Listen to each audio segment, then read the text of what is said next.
William Stafford's poem Ways to Live has four segments and each has its own individual title that could stand by itself as an independent poem. The first section of Ways to Live is subtitled India. The most common religion in India, Hinduism, holds firm to the belief that all souls are returned to earth in new bodies after their deaths. This is called the doctrine of transmigration or reincarnation.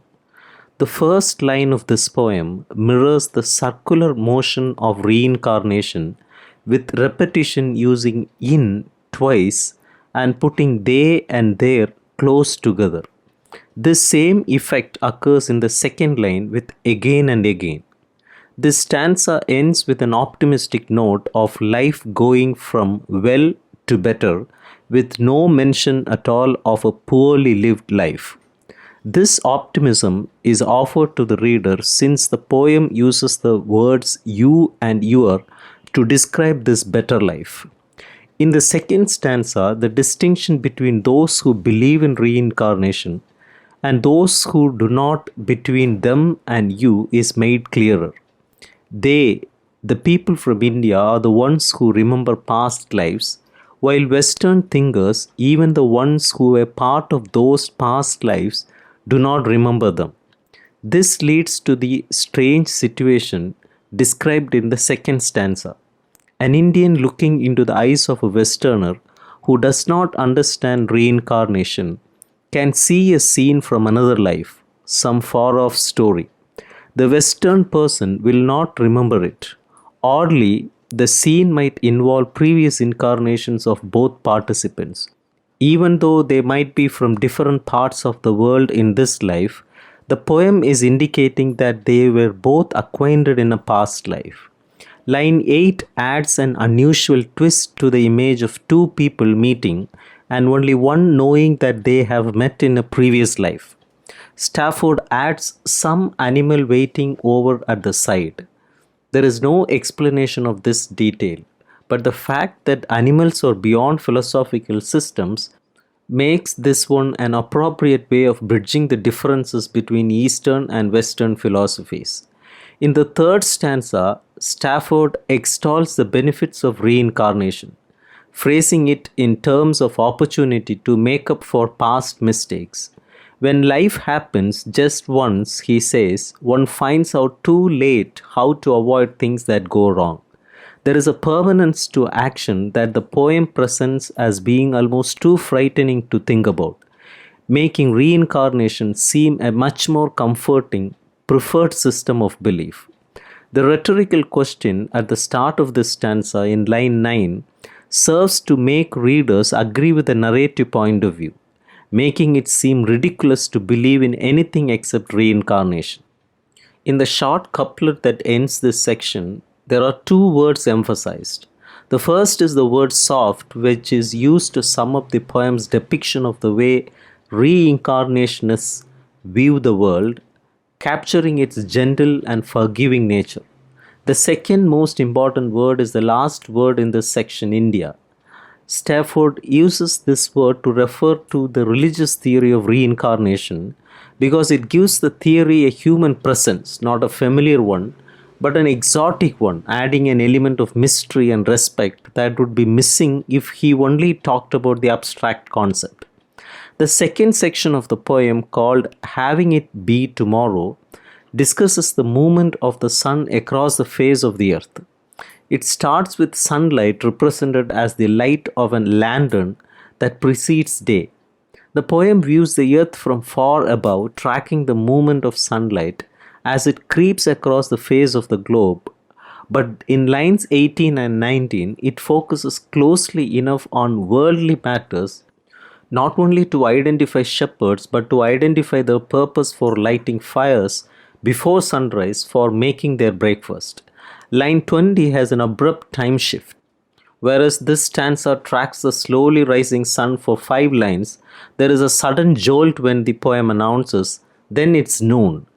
After noon, the height of the sun's climb, Stafford does not view the sun in terms of setting but as starting the process that will lead to the sunrise the next day.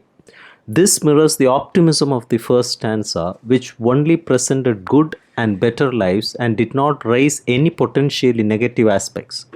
Stafford presents the motion of the sun as a secret because most people fail to think of it in the way that he presents it as a new land that arrives over and over again every time a new day begins.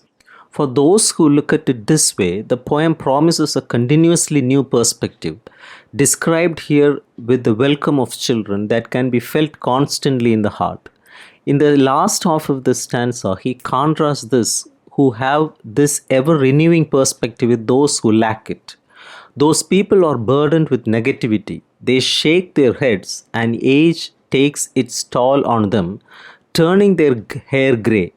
Although there is opposition between the two ways of viewing things, Stafford does not present it as a bitter contest. The side that he advocates as being the correct view, the one that is always renewed, sees the bitterness of the other side and laughs. The third section of the poem is called Being Nice and Old. It begins by mentioning a time when old people can look back over their lives. The phrase after their jobs are done generally means retirement in a culture that looks at a person in terms of employment, but the poem implies that it means something more general, referring not just to paying jobs but to responsibilities and personal duties. The previous two stanzas focused, first of all, on making clear distinctions between Westerners and Easterners, and then on the distinction between optimists about the future and those who see no reason for optimism. This stanza has a central distinction between friends and people you don't like. The friends, lines 32 and 33 explains, will be lit by memories of all that was so dizzying when it happened. The poem does not advise bitterness toward enemies, explaining that they will suffer by becoming older and that one can eventually just ignore until they fall away from notice. Good Ways to Live is the fourth and final section of the poem. It is a 12-line stanza that shows the author's awareness and acceptance of his impending death. Nature is presented as a continuum of life. The trees and grass and clouds are moved by the wind. Birds touch the sky, which is seen as a continuous fabric that reaches down to the ground so that humans on the ground can feel the effect of their flapping. For a short while, in lines 46 to 48, the poem hints that the life force that runs through all these things might be dark and sinister. It exists underground and reaches out to pull people to their deaths. The last line, though, brings the focus of the poem back to the discussion of reincarnation at the beginning. Death is presented as a release that puts the human spirit back into the same atmosphere that Good Ways to Live presents as being alive, implying that the spirit will live again in the things of nature. The use of the word hallow in line 50 hints at a beautification of the spirit as it becomes angelic in death. In this poem, Stafford talks about reincarnation as a second chance to correct the things that were done wrong in this life. His version of this religious belief might be a little oversimplified, in that he presents this doctrine as if it means that one will lead the same life over and over with added understanding of what was done right and wrong each time before. If it were that simple, then reincarnation really would be a matter of steering around troubles that one can anticipate coming. True Indian beliefs about reincarnation are, of course, much more complicated, with the spirit ending up in worse circumstances or better circumstances depending on the karma gained in subsequent lives.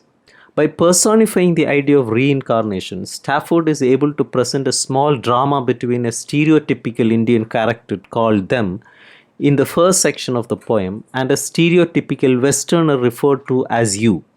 They have the power to look into your eye and see a scene from the past involving both participants. This concept of reincarnation has more poetic than religious significance, but as a poetic situation, it does provide a powerful image. Stafford seems to understand that the mystical powers that he attributes to Indians are exaggerated, given the way that he says at the end of the first section The way they do it in India, the tone of this line suggests a winking self mockery to suggest that he is fully aware that the Indian belief in reincarnation does not function in the way he has presented. In the last section of the poem, Stafford presents a more spiritual view of the reincarnation.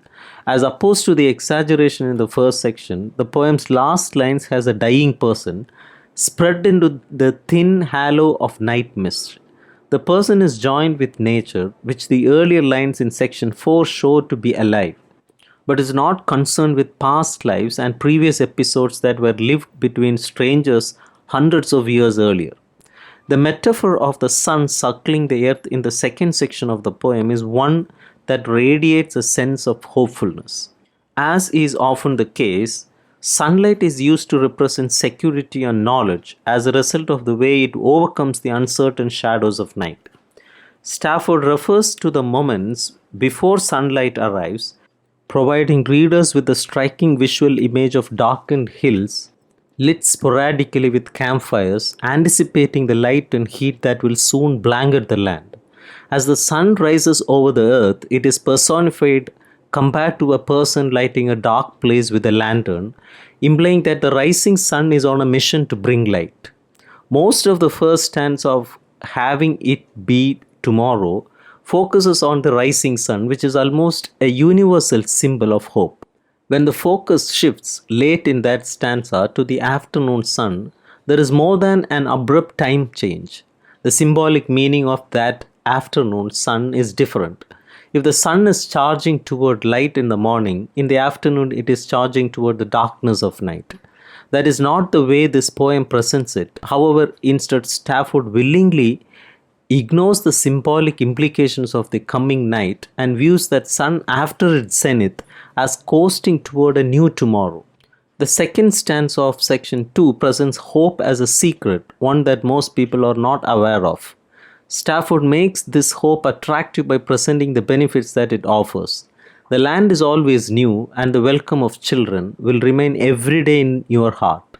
Those without hope still have the sun come up upon them every morning, but they do not embrace it, instead facing it with a negative shake of the head. The person with hope faces each new day with a smile.